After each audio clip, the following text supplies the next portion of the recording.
I'm not gonna reply.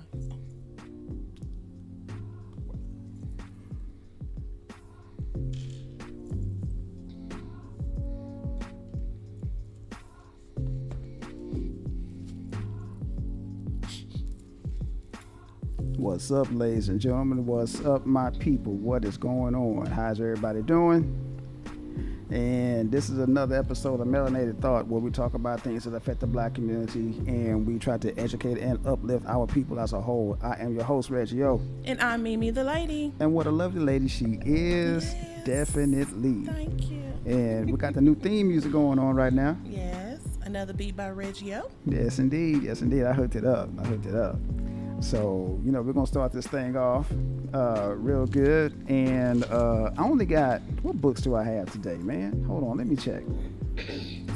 What books do I have? Oh, yeah, I got some good ones. And as usual, I start off with things that, a couple of books, at least two. One of the books I got is called Post-Traumatic Slave Syndrome by Dr. Joy DeGruy. It's a good book, man. I'm telling y'all. It pretty much definitely ties into what we're talking about today. And I read this book, about 5 years ago? 5 or 6 years ago. Mm-hmm. It's in my library. I'm surprised you haven't seen it. I think I have. You probably have. I think I have, yeah. Yeah. Is it paperback or on your Kindle? It's paperback. Okay, I probably have. Yeah, you probably have. I'm sure you have. Mm-hmm. So, yeah. There I am. I can hear. Okay, now can you hear? Okay, cool. Yeah, I can. Cool. All right, so the next book I got is this one right here. It's called The ISIS Papers. One of my favorite books, man, by a great elder of ours called Dr. Francis Cress Welsing. Mm-hmm. That's a very good book. I read this book years ago. Mm-hmm. It came out in the early 80s. Mm-hmm. And I read this back when I was in high school. Oh, wow. Yeah. And I read it again. I have this in my library, too. I know you've seen this one. Yeah, definitely. Oh, yeah. And this one right here, last but not least, is by a brother that I have all of his books, Dr. Claude Anderson. Mm-hmm. It's called The Black History Reader. Right. And I'm going to get to this book later on down the line. But on the phone, ladies and gentlemen, we got an old friend of mine. Ooh. Yeah, we go way back. Ain't you right, Nash? Oh, did I lose you? Looks like I lost you. Yeah, I lost him. Hold on. You break line? Yeah, I lost him. We're getting back on the phone. Okay. Well, in the meantime, how was your week? It was I'm not going to say it was a non-productive week, but it was definitely a week nonetheless. Oh, yeah, definitely. Yeah, there's a week nonetheless, man. Mm-hmm. So, but I'm working from home now since we're moving. Mm-hmm. So, with that said, we got things. Hello. Yo, what's up, Nas? I'll get back to you in just a second, bro. Hey. So anyway, it's just a regular week. Yeah. Nothing really happening. So we just, like I said, working from home. Mm-hmm. I hate that crap, but you know that. I like it. How was your week, babe? It was okay. It's a week, But we finally got out and did something with our group yesterday. Yes, indeed. Grown and Sexy group, holla out, woo! Yeah, we all met up and went bowling. Yeah, we had a pretty good time. Had a good time last night. Yep. So shout out to the GNS group. You guys are listening. Thank you again for a wonderful day and a wonderful night. We always get together, we clown, and that's what we do. Yep. So good looking out, y'all. Oh yeah, I gotta make a real quick intro. To Absolutely. my man over here. I've been on this dude since the 80s, the early 80s, Wow. Early to mid 80s. We went to school together for a little bit, and me and this brother go back. We've been good friends ever since, man. Everybody that know him, and it's a small circle of us. We call him the nasty man, too nasty, but he's still cool. It's my man Marvin Lewis. What's up, Nash? Hey, what's going on? How's everybody doing today? Man, we good, bro. What's going on with you, man? How you doing over in the Okie State? Well, I'm just trying to marinate the redneck state. I like to call it Oakland Homer. I hear you, man. I hear you, dude. It's Trump country. They don't know no better, but hopefully when the election comes, we'll wake up. Yeah, you know what? I'm a big advocate of that. You know what I'm saying? But I'm just gonna be honest with you, Nas, man. For me, I really can't see any candidate that's really doing it for me, because I know that Jim Crow Joe ain't gonna do nothing, and we already know that Agent Orange ain't gonna do shit for black people. So it's kind of like Yeah, go ahead. Go ahead. No, go ahead, brother. I mean, I'm just saying. For me, I'm just not feeling nobody. I mean, what's your thoughts on Well, that? that's the whole point of politics anyway. Neither side are for you. You got the Republican Party, then you got the Democrats. Neither side, both sides like what Trump is doing. Right. Don't get it twisted. Both Right. sides love what Trump is doing. However, Democrats pretend to like black people when it's time for an election. Yeah. Republicans, they always gonna let you know what they think. No doubt. You don't matter to us. Right. I agree with you on that. I've always said But that. there's some things. There's some things on both sides that I like as far as the ideology. Right. I like some things that Democrats have. Mm-hmm. Some things that Republicans they believe in. Right. So, Right. Oh yeah. I agree with you on that one, man. I agree with you on that one because I really can't say I'm either Democrat nor Republican. Cause I'm neither one of those things because, like we discussed before, it's all white supremacy. Yeah. The only thing you're doing is picking which flavors, strawberry or vanilla. yeah, exactly. So Because as I began to, when I was in the military, I started peeping game, and then while I was, especially around right about the mid '90s, like I said, I started really getting into it, right. and finding out that like the Constitution itself was written with no black people in mind. Nah, because we were still in chains and that thing was being pinned. Yeah, it was so. All these laws and all these things that are put in place are for Caucasians to succeed and prosper. Yeah. We don't have any say in this country on anything, but I guess we go along with the laws of the land, I guess. Well, we had no other choice. I mean, because, unfortunately, our ancestors were brought here against most of them were, let's put it like that, because to be honest with you, historically, we were here before anybody. But, the majority of us were brought here against our will. So, with that said, you're absolutely right, brother. I've always said that. I mean, you can ask Mimi. She'll tell you flat out, I've always said that ever since we started this thing. Mm-hmm. So, I'm a real big advocate of that right there. And I've always said that. So, yeah, historically, we didn't really have too much of anything to say as far as the input of the Constitution, because I can pretty much guarantee you, if we did, we wouldn't be in the situation that we're in right now. So true. So, and speaking of which, it's Columbus Day tomorrow. Mm-hmm. Oh, yeah. Yep, you're right. And I got the day off. I got the day off, and I ain't gonna do jack shit. I'm sorry. But I don't celebrate it though. I don't celebrate it either. that day. I don't celebrate that day either, man. I really don't. I mean, to me, it's just another day off. I could care less. I mean, I'd rather work. I mean, I got some shirt orders I gotta fill, but other than that, man, nah, I'm not doing too much of nothing tomorrow. I'm not gonna do jack shit. That's all I'm gonna do. I'm gonna do nothing. Let's put it like that. I'm doing nothing. Exactly. But my thing is with this lie about Columbus discovering, how you gonna discover something that was already here? You know what? I've always said that. I have always said that. Discovering something that's already here, man. You can't. You can't discover exactly. You can't discover something. I mean, like I said, we were here. But like I said, we was here before anybody. So if anybody discovered anything, we did. But the Moors, going back to the Moors. Yeah, exactly. Here. Yeah, exactly. African Americans were here way before old Chris. Oh yeah. To a rock or whatever he thought. Of course, man. That's just how it works. I mean, with him, I don't know why they're giving credit for discovering something that he didn't discover, but it is what it is. Well, you know why. Oh yeah, I already know. He got the complexion for the connection. That's that whole white supremacy thing. Yep. That they gotta keep pushing. Yep. And I got another friend of mine, Leslie Deloney. He said that black people didn't have anything to do with the Constitution except as a tax representation for Southern farmers and the Constitution. He's absolutely right. I read that. So we were in there, but it was for somebody to make some money off of us. So pretty much, yeah, pretty much. Now, not only that, we were on 3/5 of a human, and that's still inside the damn Constitution itself. And that's why I don't understand why us as African Americans, we got to start reading these laws. We got to start keeping game about the Constitution itself, because again, like me and you both said, and I'm pretty sure others, it was not made for us in mind at all. Yep, that's true. You're absolutely right. So anyway, Nas, we're gonna get on this damn subject of the show today, because we're talking about your favorite subject: Coons, Bedwenches, and Sellouts, man.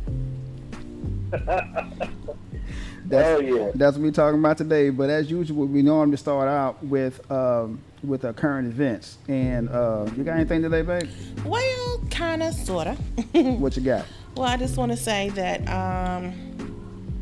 23 days till Election Day. Yep. 23 days, ladies and gentlemen. Indeed. Yep. Well, yeah. So what's your thoughts on that, Nas? I mean, as far as the election is concerned, do you think it's important or what? So I think it's important to vote because of the struggles that people before us sacrificed. You had people that were hung. You had people that were shot, killed, mutilated, whatever way you want to call it, all because of trying to vote. You know what Right. I'm saying? I give props to all those way before any of us were born, during the Civil Rights Movement and before that. Right. So I know most people think, my vote don't count, vote don't matter, and this and that and the other. My take on it is, if you don't vote, you can't complain. Thank you. I can at least complain about it if I vote. Thank you. I was trying to tell him the same thing. He keeps saying, I don't have a dog in the fight. I'm thinking, still, you need to vote. Yeah. There's a lot of people that took a L as far as their life gone because they were trying to Give us the right. have us as African Americans to vote. Absolutely. Yep. Yeah, you're right. I see what y'all saying. I see exactly what y'all saying. I agree with y'all to a point. I agree with y'all, man. No disrespect. But And I get it. You know what I'm saying? You either voting for Lucifer or Satan. right. But you know what I'm saying, you gotta pick things out of the president that you want to vote for. Right. Say, okay, what is Biden giving me? What is he giving me versus chimpanzee? I mean, That's a good one. I'm about to steal that one from you, bro. I'm about to steal that one from you. Oh yeah, you go and sample that. just give me half on it. I got you, man. I got you. All right. What else you got? What else you got, baby? Of course, they talking about the governor that was almost kidnapped. She said that it was a plot by Trump. Yeah. I don't know how true that was. And then we had the second election with the vice president between Kamala and Pence. It was a snooze fest. Everybody kept making a big deal about the fly in Pence's head. So let's keep on moving on. Other than that, just basic things, same old thing. But I did see an article that I just brought up to Reggie's attention. There is a new Black-owned bank that's going to be online only, and it is going to be open up in January, but they're putting it out in November. I'm just going to read a little small snippet of it. It's a new majority Black and Latino owned and operated digital bank. Hopes to make supporting Black-owned banks and businesses a little more for consumers.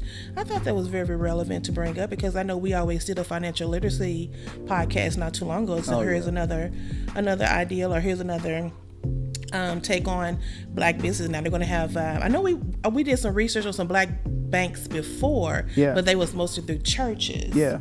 So now this one, it might be pretty. I'm just reading upon, it might be a good idea. Yeah. I agree, man. I mean, because we don't have very many Black-owned banks. There are no Black. If I made no mistake, and Nas, correct me on if I'm wrong. If I'm wrong, there are no Black banks in Oklahoma. Am I right? Am I comment on that? Am I right or wrong? I'm just asking.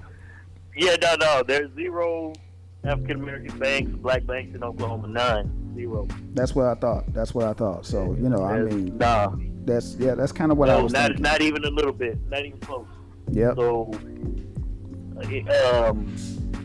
if we are establishing this online bank, that would be a great service to Black and brown people, definitely. I agree. So I would definitely be down to be involved with that myself. Oh yeah, definitely. I put my money in there. I really would, Absolutely. because Mimi can tell you, man. I've been looking for a black bank, and so I would definitely transfer my account to a black bank, because I got my money market account that I used to invest in the stock market and all that good stuff. So definitely. Oh, they can't see the video? Yeah, hold on. Do you guys not see our skim? It's just our picture on it. Yeah, the video is that's they should be able to see the video. That is the video right now, guys. It's just our picture. That's a good question, Leslie. I don't think Nas, is there even a black bank in Boley? Because Boley in Oklahoma is a black town. So let me see here. Off the top, no.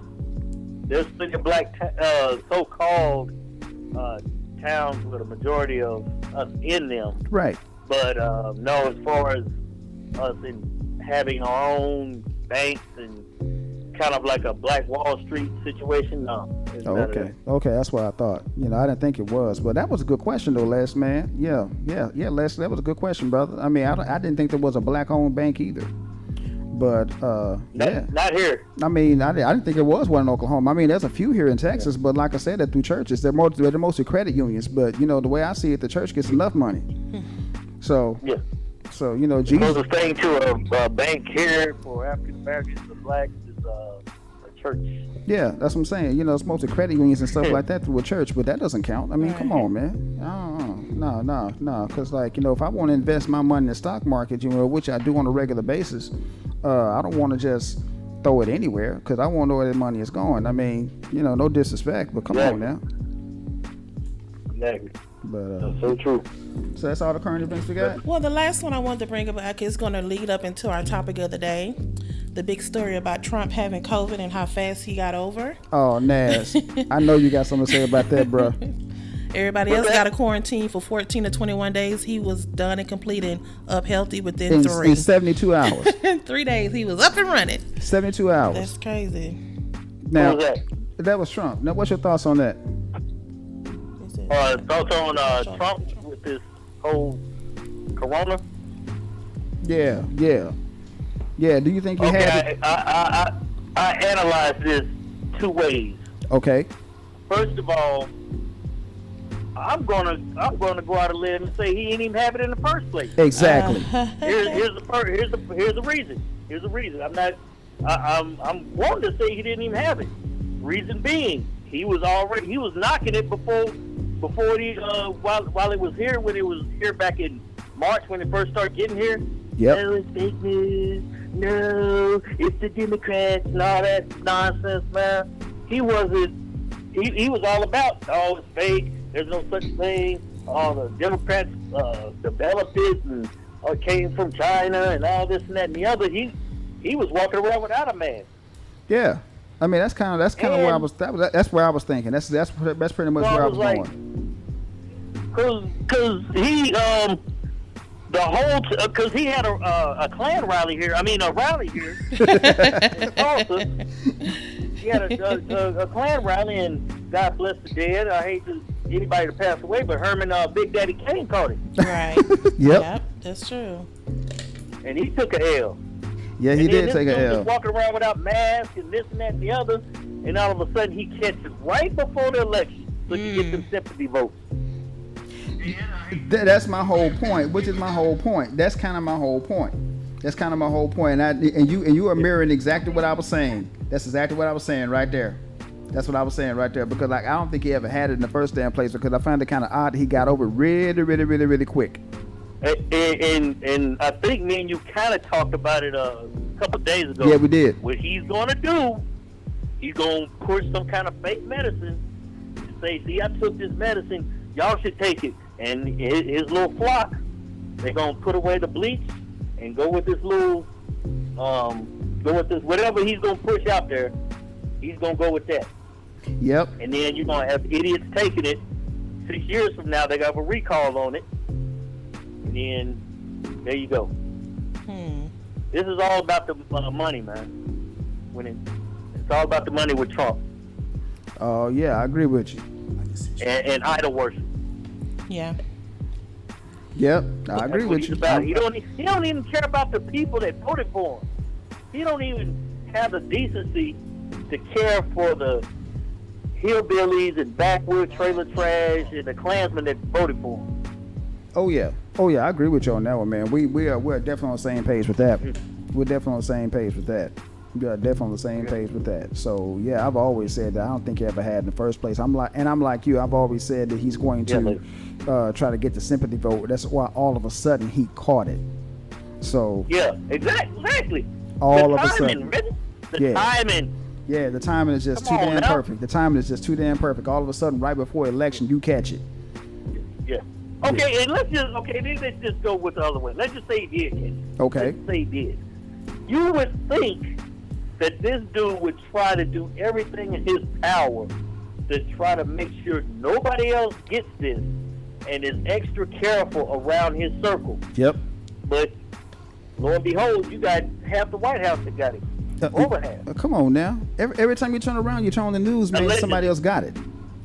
Yeah, exactly. So, I mean, I kind of lean towards he don't have it and trying to, but if he does have it, then, it couldn't happen to a nicer fella. I agree. Put it like that. I agree. That's my dog. I look at it like this, man. If he does have it, which I doubt, if he does have it, that was just the God speaking to us in ways that we have nowhere comprehending. So the way I see it, if he got it, it couldn't happen to a better person. That's Ogun talking right there. That's all I got to say about that. That's it. That's real, man. Yeah. I just don't. That timing. That's what's so kind of crazy about it. Because the whole summer, he didn't wear a mask. He was clowning people. Oh, y'all, it ain't no virus. Whoopie whoop. And then all of a sudden. Mm-hmm. Yep. And we got he went the whole summer hardly without wearing a mask. Exactly. Exactly. Looks like we got a correction in the chat room, man. Looks like there was a black bank at one point in time in Boley, but now it's not there anymore. But the only thing that's left is just the building itself. So yeah. Oh, okay. Well, I know since we've been born. Yeah. I don't think it's been one. Nah, I don't think so. I don't think so. Nah, I don't think so. And I've been on Earth with the blessings of God for a few minutes now. So. Yep. Yeah, we both have, man. I don't think there's been an African American bank. And I'm pretty sure back in the day, yeah, there was a bunch of them. Oh yeah, especially in Tulsa, especially around Greenwood, Asher, and Pine. There wasn't nothing but banks there, black banks there. So yeah. The Black Wall Street. Yeah, exactly. Greenwood, Asher, and Pine, that area right there, Black Wall Street. Yeah, it was a load of black banks there, but that's about it. Yeah. But anyway, let's go ahead and get into the subject at hand. We're talking about Coons, Bedwenches, and Sellouts. Nas. I'm gonna let you have the floor on this one right now, man. You go ahead and you tell everybody what a coon is, so they'll know exactly what we're talking about. Okay, a coon or a sellout or a bootlicker, any of those. That's basically a black person who is a double agent or spy to me. Mm-hmm. They'll be around black people and pretend and try to soak up game from what we're trying to do and try to advance as a race, and then go back and tell it to their master. Yep. Whatever we got going, they'll try to infiltrate. Yep, they will. Tell it back to him or her. For a pat on the head. Yep. Which brings me back to this history real quick, because I'm a real big person on history. And in that book I just told everybody about, the Black History Reader by Dr. Claude Anderson, there was an act. It's called the Meritorious Manumissions Act of 1710. Now, to explain to everybody what that was, basically the Meritorious Manumissions Act said that a slave could be freed if he did one of three things. Number one, he either risked his life to either save the master's life or the master's property. Number two, he either invented a process or invented something or a tool or something that could make the master some money. And three, which is the one that we all know about, snitch. So, yeah. So that's where that came from. So they would sell us out in a heartbeat. And one of the main people that got sold out back in the day, and I'm quite sure you know your history, Nas, was Nat Turner. Because the only reason why his revolt got stopped is because of the people inside of his own camp sold him out to get their meritorious manumissions, so they could go ahead and be free. We've had several revolts back in the day. Lots of them. A whole bunch of them. Yeah. That were that ended up in that situation. Mm-hmm. And then bringing it to the later half of the civil rights movement, there were a lot of eyes and coons and infiltrators and bootlickers within Malcolm X's camp, within Martin Luther King's camp, and definitely within the Black Panther Party. Oh yeah. That's right how, up on that with the Black Panthers. That's definitely how they got taken down. Oh yeah, that's how Fred Hampton got popped. A coon in his own damn organization got him, sold him out when he was asleep. He was in this draw asleep, and that's how they got him. Yep, and there was a bunch of them in the Panther Party. Oh yeah, a bunch of them. More than what Malcolm X had in his what he was trying to do, and Martin Luther King as well. Yep, so, exactly. Coons have been around forever, like you said, since slavery, and up until now. Even you have them in the entertainment industry. Oh yeah, you definitely got an entertainment industry. Oh, you definitely got an entertainment industry. Which are the ones that the majority of America like. They love coons. Yep. They love them. They love coons definitely more than a person that thinks like you or me. Right. No doubt about it. Well, Mimi got some coon definitions up here. Let's see what you got, baby. Okay, then. Go ahead, then. I'm a little shy to say. No, go ahead. Well, I had did the research on cooning, and some of the ones it says an insulting term used by both races. When used by white, it translates to nigger. When used by black, it's describing like an Uncle Ruckus type character. A black person who is ignorant to white discrimination and unknowingly suffers with self-hatred. A black man who only dates white women is considered a coon. So I don't know if that kind of relates to what you two was just talking about. I guess it could, like especially in the entertainment business, because a lot of the black entertainers that are married to white women, we look at them, I don't look at them, but some people look at them like, oh, he's a sellout, or he's a coon, or a bootlicker, like you were saying earlier. So well, I'm not gonna go on record. I'm quite sure Nas would agree with me. I'm not going to say that just because a person dates outside the race, that doesn't quite classify them as a coon. Correct. Mm-hmm. Because Dr. Cornel West is a rider. Mm-hmm. He's married to a white woman now. So I'm not going to say that just because the brother dates outside of his race, that doesn't necessarily make him a coon. Now, the ones that lose track of who they are, those are the coons. That's like, so when I saw that definition, I said, this is not a really good definition. That was from Webster and the Urban Dictionary. Exactly. I mean, what's your take on that? Would you agree with me? What's that? What I just said about some just because the brother date outside the race doesn't necessarily classify him as a coon. No, because me myself, I've tiptoed a couple times. Actually, both of my kids are halfway. Not tiptoed. But no, that doesn't. If you date in a different shade, that doesn't make you less than. Yeah. But unless your mentality is all jacked up. Correct. Exactly. You're thinking, there you go. Unless you're thinking, okay, I'm with these people over here. I don't really care about my people unless you intentionally, you know what I'm saying, try to involve yourself in their lives beyond just the basics. Right, exactly. Because I've seen it in the workplace where you got brothers and sisters that'll sit up there and try to just for a position. It's not even a real high position. It's just one of them old buck dance positions.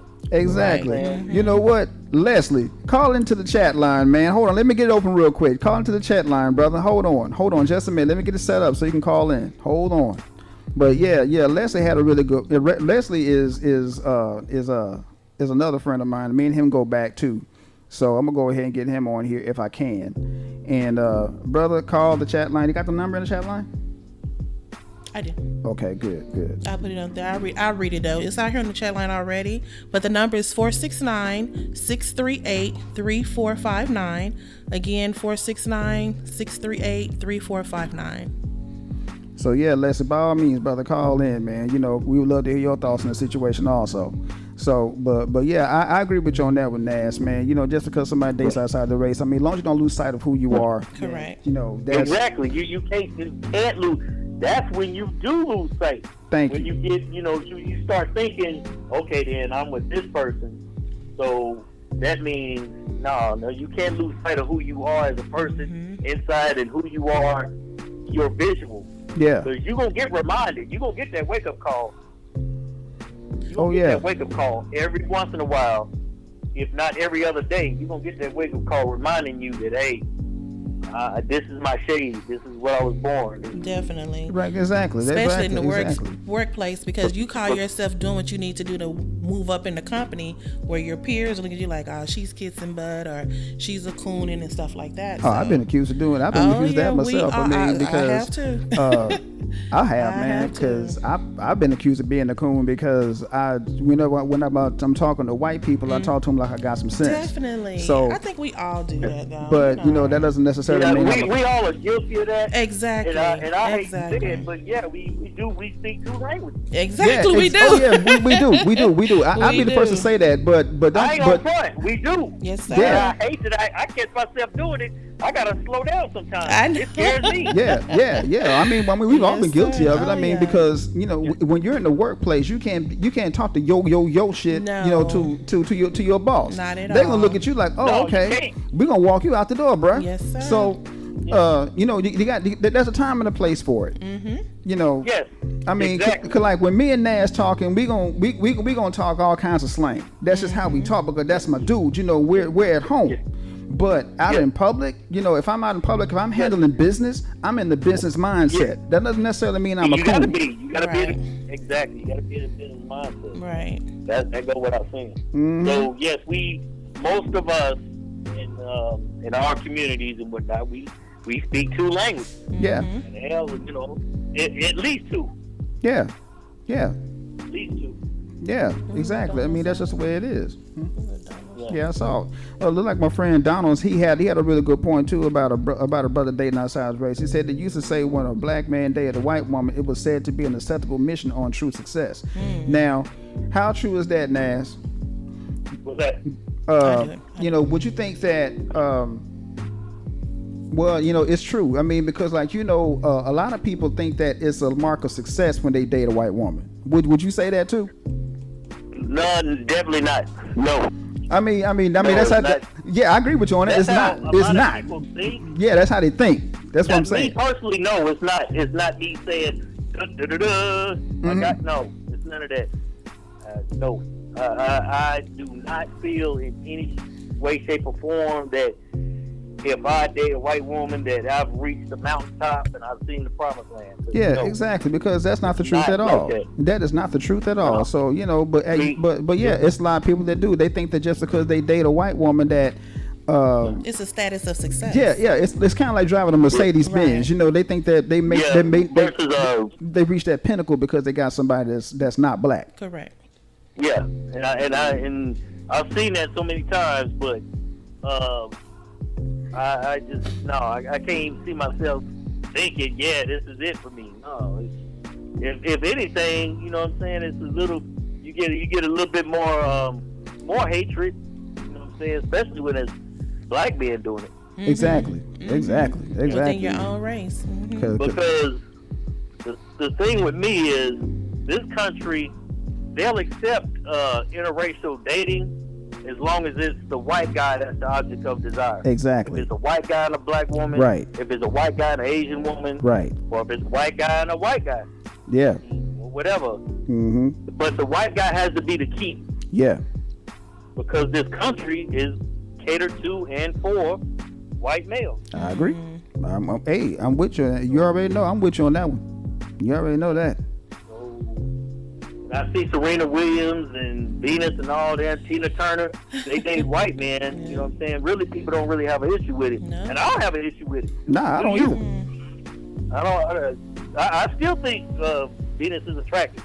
Yeah. I still think Diana Ross, she still look good. Yeah, she look Even good. though she wouldn't date somebody that look like me. Right. And I'm cool with that. Right.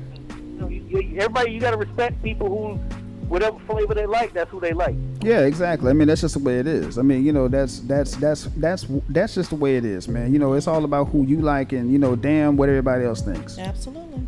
Exactly. So Exactly. but like whatever the situation is. but like I said, I don't have a problem with somebody dating outside the race as long as you don't lose sight of who you are inside. I mean, because I'm still a black man no matter what. I don't give a damn if I'm dating somebody. Yeah, exactly. I don't care if I'm dating. I don't care if I'm dating somebody from Mars. I'm still a black man here. So that's just the way it is. And you gonna get, like I said, you gonna get that reminder too. Oh yeah. You gonna get that reminder. You gonna get that reminder. You sure gonna get that reminder. What is that? Oh man, it's called the nigga wake up call. Nas, explain that. The nigga wake up call. What is that? Explain the nigga wake up call, Nas. It's been a lot of them that got that call. But what it basically is you've reached this certain plateau that you think that, okay, I've made it, regardless, whether it be you dating outside your race or you're in a different neighborhood than what you lived in when you were growing up, or you maybe came up on some materialistic things such as a new car and some new money, things of that nature. But then you get to a point where, okay, then I'm up here now. But then you get that little call, whether it be pulled over by the cops, whether it be something happening at work, or maybe not even at work. You just get this little reminder every so often that you're a black man. American. Say that again, brother. Say that again, because there have been quite a few people get that nigga wake up call, because It's been a bust. just like It's been a bust. oh yeah, Bill Cosby got his. Yep. Bill Cosby got his. Michael Jackson got his. Much I hate to say it. Michael Jackson got his. Man.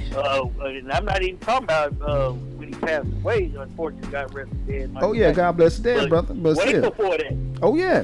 Back in the 90s, because Michael Jackson went to that plateau. He was that dude. Yep. And they said, no, we can't have this. We can't have Becky and Amy and Megan hanging Michael Jackson pictures on their wall. We got to do something about this. Yeah. But Because they were next the thing one you who know, made they'll it who be he dating is. Oh yeah, exactly. Like I said, that nigga wake up call is a powerful thing. It's a powerful thing. And look like Donald put something. She got it. Oprah got one. Oh yeah. Oprah got the nigga wake up call. Wake up call. Oh yeah, she got the nigga wake up call, By didn't she? cows, though, by cow meat or something. Oh right? yeah, she got hers. Yeah. That was Yeah. dumb. That was. It's a bunch of them to get them. Yeah. Yeah. They don't want to answer it. Like the phone will be ringing, they don't want to answer though. Yeah, they know who it Like is. They know who it is. They just don't want to answer. Kind of like a bill collector. You know it's a bill collector calling you on the phone, but you don't want to pick it up. Yeah. Yeah. You never really don't. They don't want to pick that phone up. They think you know. Exactly. Precisely. Just like Donald put some in the chat room and said, what about the white slave masters that found the black women acceptable for pregnancy? Now, that's called rape. My great grandmother, on my grandfather's, my father's mom, I get it out. My mother's dad, his mother was a result of a rape because her mother was raped by her slave owner. So that made her half white. So yeah, I got a little cave dweller blood in me. So, but then again, most of us do. Most of us do. So, but with that said, yeah, it was a lot of that going on, Donald. You already know that, man. But it wasn't something that we accepted. Now there were some that did accept it, but they were very few and far between. Right. But for the most part, in the case of, like, let's say Thomas Jefferson, we already know that he was a rapist.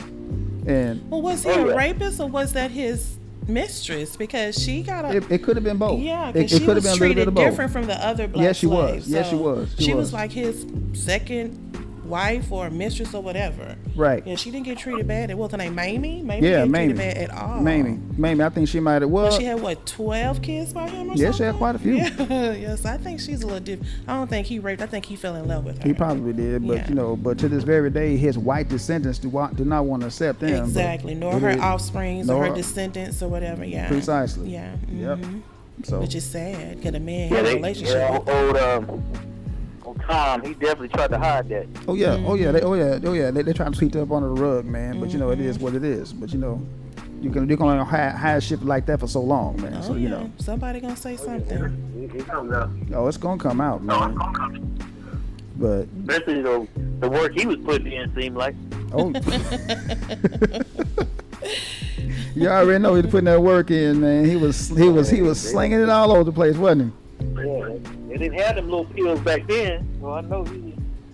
Yeah, her name was Sally. He Her had, name was Sally. Her name was Sally. Sally, Yeah, okay. Sally. Sally. But yeah, thanks for that, soul brother. Yeah, we got you. But you already know, man. Back to this cooning stuff, man. You already know one of the biggest coons in Oklahoma, and Nas can back me up on this. Nas can back me up on this for sure. J.C. Watts. Am I lying, Nas? Woo! Man, I ain't heard that name in a long time, but yeah, I used to. Oh my God, I used to clown this dude, man. I call him. Let's see, what was it? JC? I used to call him Just Coonin. Just Coonin Watts. Yep. Because that dude, boy, he was the epitome of what I couldn't stand. Oh I don't my God. mind, I don't mind a person that's African American being Republican. I mean, you do your thing. However, all that tap dancing and shucking and how could you be happy being the only black anything? That's what tripped me out. Oh, I got his picture up. I just put his picture up. I couldn't What did be he the do? only black He's person. Oklahoma? I just put his picture up. Well, see, let me tell you something about J.C. Watts. Let me give you a little bit of history Yeah, on break it J.C. down. Watts. J.C. Watts, and Nas can back me up on this. If I get something wrong, correct me, Nas. J.C. Watts at one point in time was an ex-OU football great. Yeah, He won- I give him that. Oh yeah. He was a Heisman Trophy winner. Ex also OU football great, and he went on to be a U.S. senator. Was Okay. a senator or a representative? I forgot, Nas. I think he's a representative. Okay, it's one of them. He was elected to high office, and I'm gonna tell you right now, everything that black people wanted from his state, he shot it down immediately. So Okay. So what you said, once he got in office, he didn't do nothing to help. He That's didn't right. do it. Exactly. He didn't do He jack. started. I think he was turned to a coon before he got in, but oh yeah, they vetted definitely when he him. got in, Not turned he into. got that briefing. Yeah. Oh yeah. They vetted him He got that early. Yeah, they vetted They him set early. him down early. Yep. Mm. They If you got want him to get early. ahead in this game, JC, or if you want to get ahead, you're gonna have to be with us. Yep. Exactly. Whatever your people want, you Did he have to change turn his that voice? down. You understand me? Let me tell you something about my friend Nas. About my friend, his name is Marvin. We call him Nas. Let me tell you something about Marvin. Marvin has always been a comedian. He's the one friend that will have you laughing from day one. Honestly, he done changed his Oh voice. to yeah, sound he like does that. Let He me tell you does that. something. Yeah, he does that. I'm telling you, that's just how he is. That's just my man right there. He's been doing that since I've known him. Wow. So, nice. but yeah, man, J.C. Watts, man, he's one of the biggest coons from Oklahoma that I can think of right top of my head, man. Come on, that fool And right it there. is too. There's he not still too there many now? Does he ever coons come from back to Oklahoma Oklahoma? because Does he ever come back to Oklahoma and do? I don't know. Has he been back to? Have you heard from him lately, Nas? oh JC. Yeah. No, not that I know of. I mean, because I'm pretty know sure him, if he did come back, it'd be on the news because that's their one black person they like. Oh yeah. Mm. Oh yeah. Yeah, that's they I told you that. I told you earlier. This is a red state, or redneck state. Yep. But this is a Trump country. Did you read that? Like Klan endorsements. You better not take my gun from me. That type. This type. This is the state we live in. Well, they're So- kind of like that here in Texas too. They're the same, pretty much the same way here. So yeah, that's why I call it Oklahoma. Okay. And Yeah. I spell it with 3 Ks. Yeah, there you go. There you go. My friend Donald put something in the chat room. Naz, he said, should we condemn those that are in position to help black people that don't help black people? And I say, hell yeah. What do you say? Yes, definitely. Because so you go with what they're doing is basically forgetting, like we've been talking about. That's that coon mentality. Okay, Yep. I'm gonna get in D.C. I'm gonna be a politician. I ain't gotta worry about nothing else. I'm in there. Well, while they're And running, that's what a lot of politicians do. well, while they're running for office, especially- they bait you and get you to vote for them. Yeah, exactly. And then when they get in office, they they just forget everything they promised you. Yeah. They try and all they try to do is get your vote. That's all. Yeah. That's And it. once they get in, Yeah. they ain't doing jack else. Yep, that's sad, true. though. That's really very true. sad. That's very They are true. not doing nothing else for you Nope. until they need to vote again. Oh yeah. Then Oh they'll yeah. tap dance and Oh yeah. They'll tap dance some put more. hot sauce in their purse. Stuff like that. That's what Reggie was We talking talked about that. When did we talk about that? A couple of weeks ago. Yeah, 2 weeks ago. Yeah, we talked about that. We talked about that very same thing a couple of weeks Hillary ago. Clinton. Now, and I'm gonna put it out there for you, Naz. Now, we both come from black mothers. Both of us do. Yes. When was the last time you saw your mother pour hot sauce out of her purse? I'm gonna go with 19 never. Yes, sir. I never, and I was ignorant enough to vote for Hillary Clinton. Mm-hmm. Realize. However, it was out of her and that other one, so Yeah. I guess I had to roll with her. But that's actually an insult to black people to me. Oh, child, I got hot sauce in my purse. What's that supposed to mean? I think she was cool. Like, I think at that time, that's when the Beyonce song came out. I guess she was trying to Yeah, relate and I to get black it women. for Beyonce. Yeah. Yeah. But she ain't in no position to be trying to quote Beyonce. Yeah. I guess she was trying to get the black woman's vote or get the black vote in general. Yeah. But Exactly. but I don't Like think that was a saying. good way to do it. No, it wasn't. There's plenty other productive ways Absolutely. of getting the vote besides trying to quote some song from Beyonce. The current lyrics. I is agree with you on that one, man. absolutely. I agree with you on that because that was completely unnecessary, man. That was Absolutely. uncalled for. I mean, like I said, I've been with black women most of all of my 49 years. Oh, we got a call. Hello, you online? Who's calling? Yo, what's up? Hold on, you online, man? What's up, soul bro? No, sir. Who's it? Oh, that's Leslie. Oh.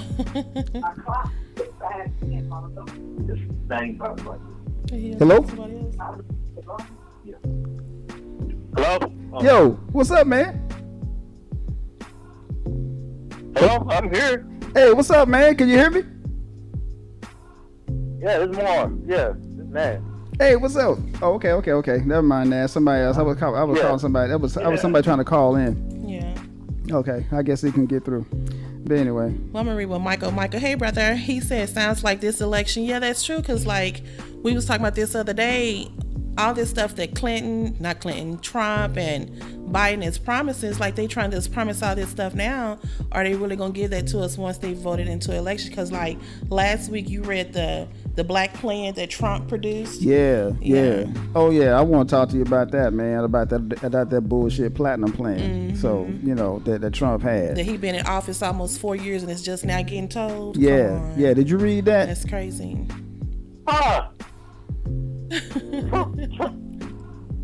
Oh, so what Trump and Z got going on now? You know what? I put the show out last week. You can go back and look at the old podcast on that one. Last week. Okay. Yeah, last week. Yeah, but yeah, you can go back and look at that podcast.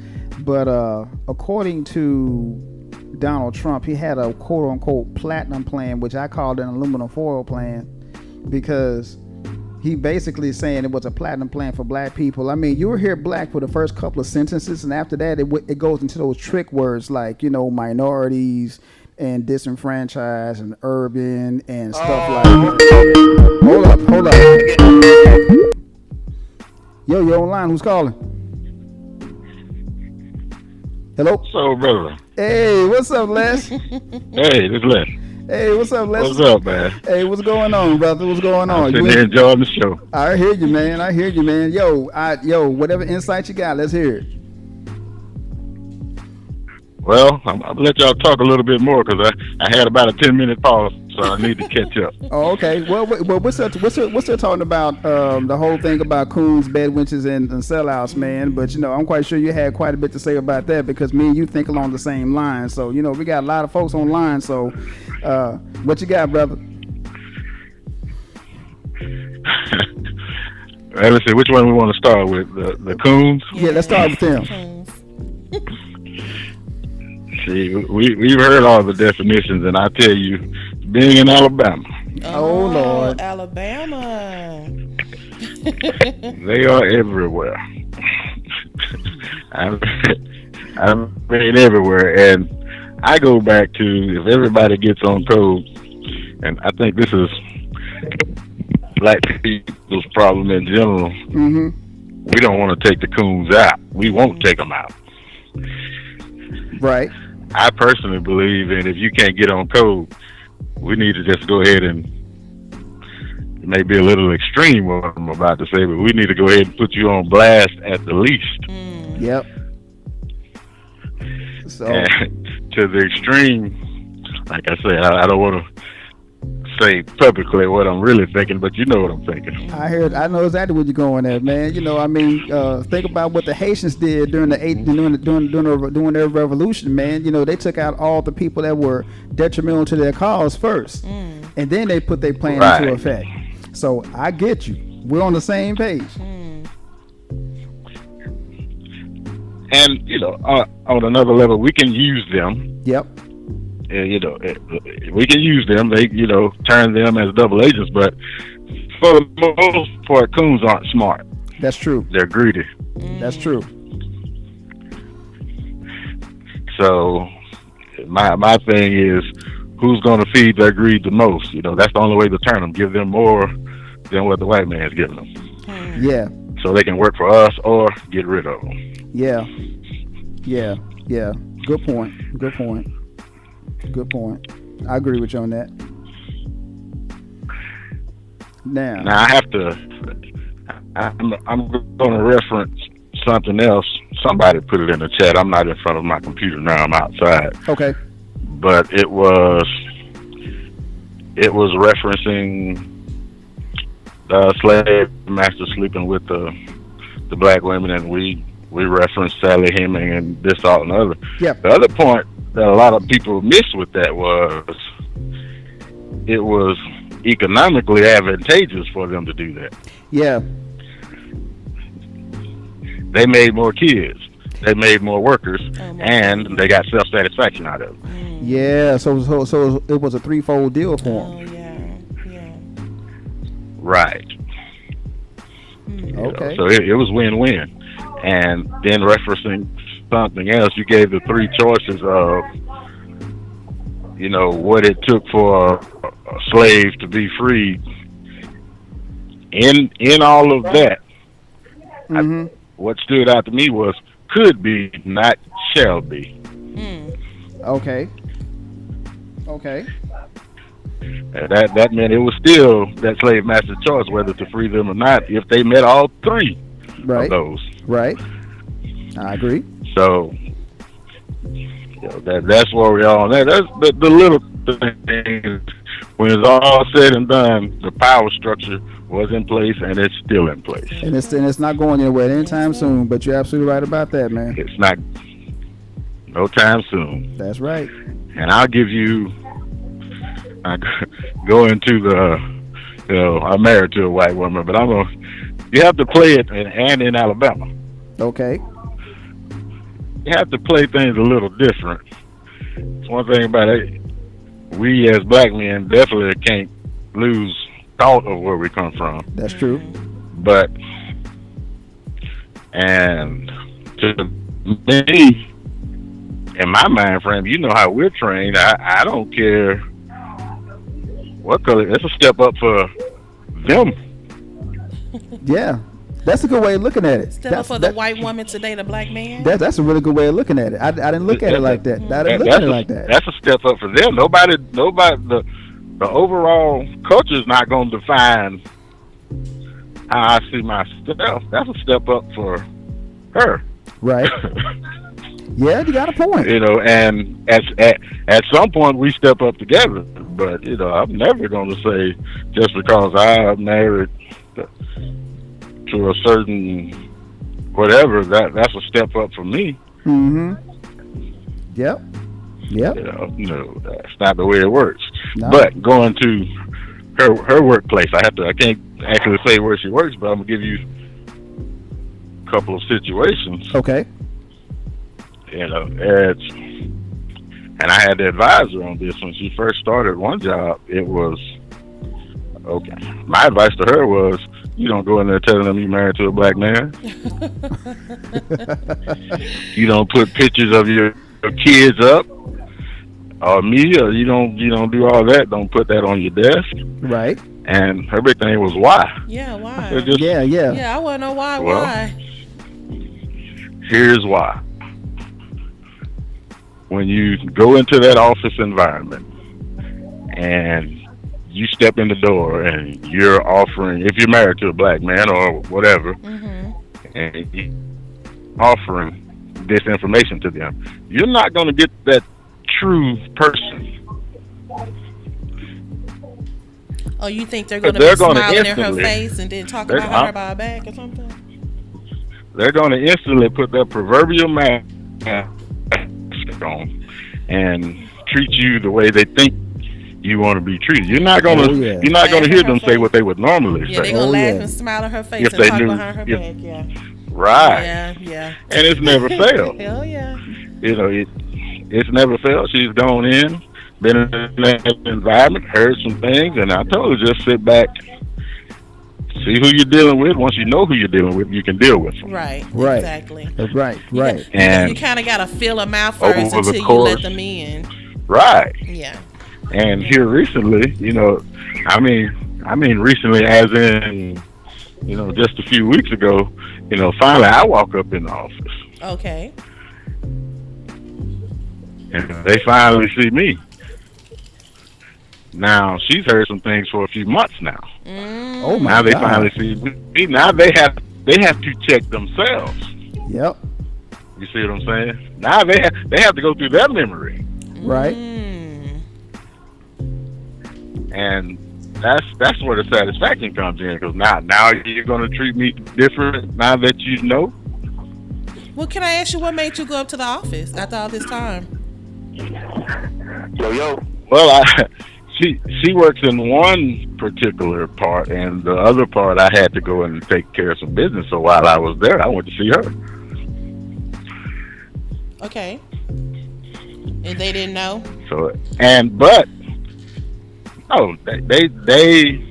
see, here's the thing about the office is you have 3 or 4 black people who work there. Okay. All the black people knew, but they were on code. Right. Mm-hmm. Yeah.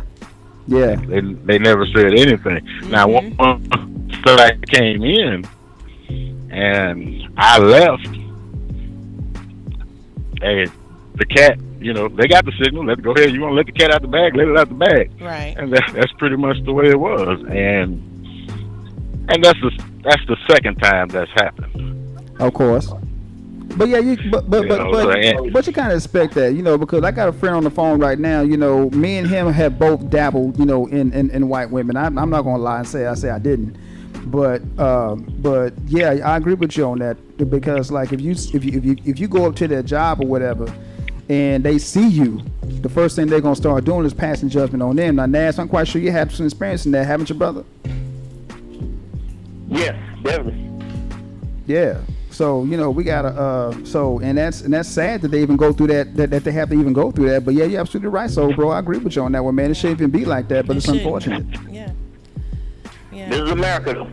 Yeah, and my thing with it was she was kind of naive to, and she's grown up here all her life, but she was naive to how the things actually worked. Right. As far as the interpersonal racial dynamics that you don't see with certain people unless you're just sitting there with them and they don't know anything about you. They just think your life is similar to theirs. Right, exactly. And they'll open up and they'll tell you some things, and when they find out different, well, that's on them. That's not on you. Well, can I ask you a personal question? I know you're talking about her work life, but what about her personal life? Did her family is okay with everything? Her parents, her sister and brothers? I am in Alabama, and there she has one sibling, that's a sister, and she's fine. As far as I can tell, nobody's mistreated me, but it's those I got you, man. We'll call ancillary I hear you. family members, the first cousins, etc., etc. Yeah, I got you. Everybody puts on the smile. Right. Oh yeah. But of course, I'm friends with some of them on Facebook, and they can't hide what they are. That's true. That's very true. And I, me personally, I don't fuck with them. That's just the bottom line. Speak your mind, brother. I'm going to be real about it. Speak your mind. Speak your mind. Family functions. Yeah, I may attend a family function here and there, but I'm not going to be the lone ranger in amongst all of them. All right. I'm going to have to be in some familiar territory. Right. Oh, no doubt. So yeah. Well, I'm not going to be off in the woods alone with them. The family functions are going to have to be on my ground. All right, I hear you, man. But hey, so bro, man, we appreciate your call, brother, man. By all means, man, I got your number now. I'm going to call you back after the show. Is that cool? Oh yeah, that's fine. I'm just sitting here smoking a cigar right now. All right then, man. I'll get you later, brother. Thank you for calling in. Call me when you get ready. All right, man. Read a couple of messages from the chat line. Oh yeah. But what's your take on all that, Nas? Man, I know you had something you had to say, man. But what's your take on all that, Nas? Let's hear it, man. I know you got quite a bit to say about that, especially with him coming from Alabama. Because that's redneck central. Oh no, man. I mean, yeah, Alabama, but I think Oklahoma's kind of right there, though. I mean, they don't have the traditional world. I mean, not the worldwide, but yeah, worldwide. Back in the day, type stuff that you heard from Alabama and Kentucky and Georgia and all those places. But Oklahoma, they got their little racist dirt as well. Yeah. So. That's true. That's true, man. That is true. It's basically a long distance cousin of Alabama. Oh yeah, basically. Well, I'm gonna put another coon up here, man. And I want to know your take on this. I don't know if you buy your computer or anything like that. Nasty. It is the epitome of self-hatred, and that is Sammy Sosa. Oh my God. Hold on, call. What's up, Donald? Hello? What's red? Yo, what's up, Donald? Hello? Yeah, I got you. We got you online. What's up? Hey, what's going on? Hey, what's going on, brother? All right, man. I'm gonna wait till y'all get out. I want to chat in on this too, man. Go ahead. Hey, man, speak your mind. Speak your mind. Speak your mind, brother. It's open. The floor is yours. It's all yours. The floor is yours. Okay, let's get to the Coons. Okay. Let's get to the Coons first. Okay. Because the word coon in itself, man, says derogatory against a lot of people, especially black. Like myself, I've worked for a lot of companies where I was the only black person in there. Do that make me a coon? No.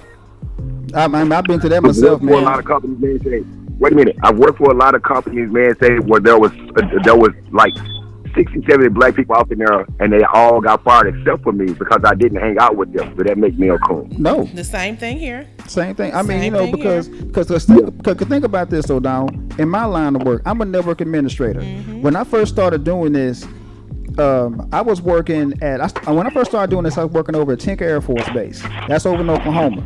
Yeah. And there were times I was the only black person on the damn team. Mm-hmm. So, and they would give me, and what they would try to do is that they would try to give me the more difficult stuff that they knew that they thought that I couldn't solve. Oh, of course. And then when and I'm gonna tell you like this right here, they call you a workhorse. Yeah. And then what? It just makes you a coon. Oh yeah, no, that doesn't make me a coon at all. The only thing it does is I showed them up, because like once I got to the point to where I started doing shit that they couldn't do, they're like, wait a minute, this nigga know what he talking about. Yeah, you think? I didn't go to college for nothing. Exactly. So the thing of it is, I got to the point to where if it was something that was really difficult, they would always come to me. Just like at my job right now, if there's an issue, and Mimi can tell you, they call me Google, because if they have something that they can't figure out, they come to me. Reg, how can I configure this? How can I configure this switch? Does that make me a coon? Of course not. That just makes me a black person that knows what the hell I'm doing.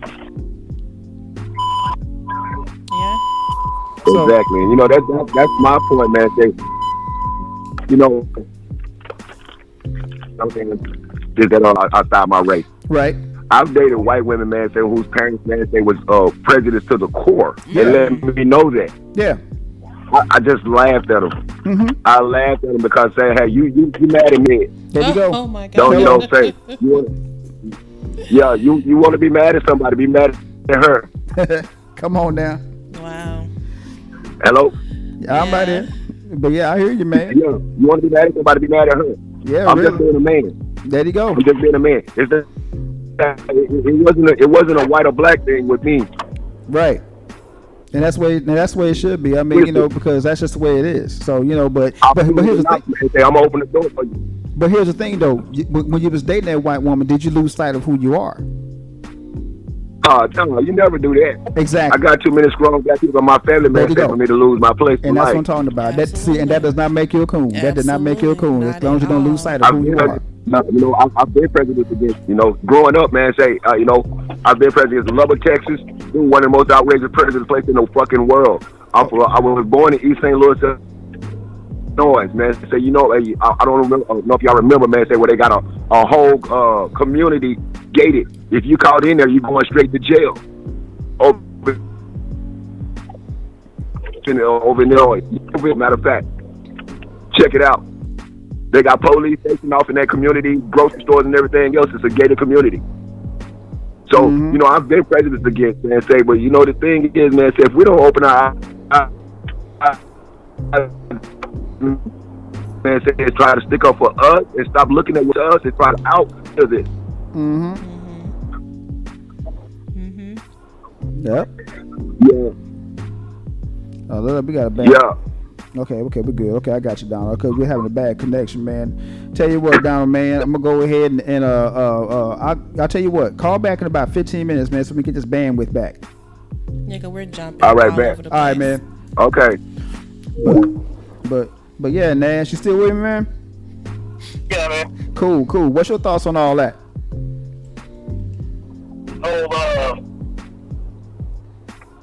Which one was y'all talking about? Yeah.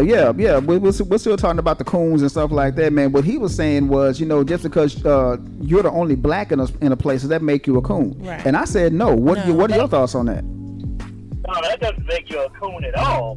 Actually, but unfortunately, the thing is, there's a difference between a coon, and sometimes there's a difference between a coon and the token black. Right. Sometimes we're that token. We didn't have to be, but they're only going to, you know, most times they're not going to put more than one person that's a shade darker than them in a high position. Yeah. So they're that token. Not wanting that, but it is what it is. Right. To get ahead. Right. But yeah, you got tokens and you got coons. Token, that's not really a bad thing. At times it's a good thing. So maybe you can pull some people in. But by that same token, they kind of keep an eye on you. And I'm talking about in the workforce or anywhere, but mainly in the workforce. Right. They kind of keep an eye on you to make sure that you ain't pulling up too many. Oh yeah, I agree. I agree. Well, I just talking for personal experience. I've been in the same business for over 20, going on 23 years now, and for quite some time, I was the only quote unquote token. And that's why I'm fearful now, because like I've never had to deal with working with a lot of black people before, and I knew my role in that company, so I played the part, quote unquote. So now it's like I'm damn if I do, if I'm damn if I'm not right now, but I know how to handle myself in any situation, don't get me wrong. But for many years, I was the only one, and I just call it that they was meeting their quota, because I was a woman, I was a black woman, and I was an educated black woman, so I met their quota, so they didn't have to hire too many more. That's how I felt about it. And I think this, with me doing a little HR work as well, a lot of companies look at it like that too. A little small, like the small mom and pops company that I work for, they feel like, well, we met our quota, that's good. And they think they're doing their justice, but in reality, what can you say to them? Because that's their company. They have the will to do whatever they want to do. Right. But then you have those ones that know you work. They be like, how can you be the only one working there? As long as I'm doing my job and I get my paycheck, I don't have a problem with it. Hey. I don't have a problem with it at all. Hey, that's the way it that's the way it goes, man. And Nas, you know because you ex-military, you used to be a tinker too. Oh wow.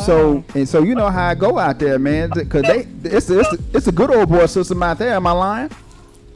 And hey, that's how all the Caspers got ahead. Wow. Yep. Most of the Caspers, but you know what I mean by Caspers. Oh yeah. But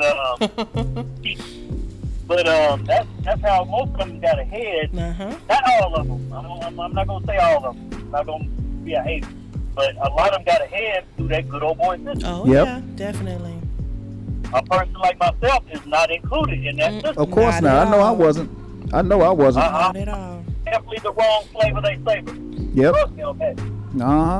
There you go. That's pretty much it right there. I remember when his daughter had graduated college, and he wanted me to train her of what I was doing. Are you serious right now? I would not. No. Of course not, man. You don't want to get somebody. You want to train somebody to do your job. Exactly. Come on, man. That's stupid. No, that's out. And what'll happen is the person that asked you to train that person, they'll get the credit. Absolutely. Yep. Exactly. Absolutely. Yep. That happened in the workforce. Oh yeah, I've had that happen to me. I've had people take credit for shit that I did in the workplace. Like, wait a minute, what the hell? Right. I did this. You didn't do nothing. Absolutely. So I get it. I get that. Wow, that's crazy. You can read some of the chats. I mean, there's so many hurdles that we as Quite a few. Black people gotta go through and whatnot. It's just like, that's why I think, I can't speak for anybody else, but I think as African Americans, we are the more superior race. Yeah. Because we handle diversity, adversity, without no university. Yep. There you go. That's good. I like that. I'm telling you, like, the hurdles we go through, and that just shows you through, God and whatnot, not to get too deep into religion, but that just shows you we are people who we just can handle. We can. If it was flipped, if the script was flipped, they couldn't handle it. They'd be jumping off bridges and slitting throats and all kind of nonsense. What did Paul Moody say? We the shit. Yeah, we the shit. Yeah, we the shit. The American black man is a unique kind of human being. I've always said that. I mean, and it's true. It's true because think about this, Nash. You know it's to be true yourself. I mean, they copy everything that we do, the way we walk, the way we talk, our mannerisms, our music. So we the shit. Plain and simple. Let's just be honest. We the shit. Am I right? Oh, you definitely not lying. But they can't. They love the culture, but they hate us. Yeah. They'll take the culture. They'll grab the music. They'll grab all the little things that we do, but they cannot. They do not want to be around you more than you entertaining them. To us, we're their entertainment. So to speak. Yep. So they'll handle the entertainment and the shucking and the dancing and the WAP and all the little Cardi B's and all that stuff. They'll handle all that. But Yeah, man. Yeah, well, I was gonna talk about that a little bit too, man. Now, see, here's the thing about Cardi B, man, and you know it's to be true too, Nash. She's not a foundational Black American. She ain't even black. She's what, Dominican? Yeah. So, yeah. so you know, I mean, I don't understand why people do that anyway. So they look up to her like, oh man, she's empowering Black women. No, she's not. She turned them into hoes. So what's so you know, so what's so empowering about being a hoe? I mean, come on. I mean, they say it's sexual liberation, but it's not. Right. You know, that's not what it is. How you know, does that turn into a hoe though? I mean, you know, think of it as, come on, just say, I mean, being sexually free. I mean, it's men and women. You know, not just just women. It's men and women. You know, being sexually explorative. Let's put it like that. They're just expressing themselves. Yeah, there's nothing wrong with expressing yourself, but Right. damn it, you ain't gotta do it like that. Well, now everybody have their interpretation, I agree. and that's her interpretation. I mean, it can be argued, and Nash, you can back me up on this. It can be argued that 2 Live Crew did it back in the day, Absolutely. and I'm not knocking that. Absolutely. I'm not knocking Now, Mm-hmm. yeah, and I'm not even knocking Cardi B what she's doing. However, it's our job as parents. that. Hello, Absolutely. hello. That's the our key. kids, That's the key. it's our job. I There you don't go. depend on mine, because all she's doing is putting it out there what they telling her to put out there. And mainstream gonna be I'm right not behind her, saying- pepper her, put it out there too. Exactly. Yes. I'm not knocking her for her what she's trying to do. Not at It's a all. paper boo-boo. However, we as parents and we as the African American community gotta be like, if you got a daughter or if you know a little girl or somebody like that that's inspired by her, Yes. you gotta kind of give the pros and cons in that. Yep.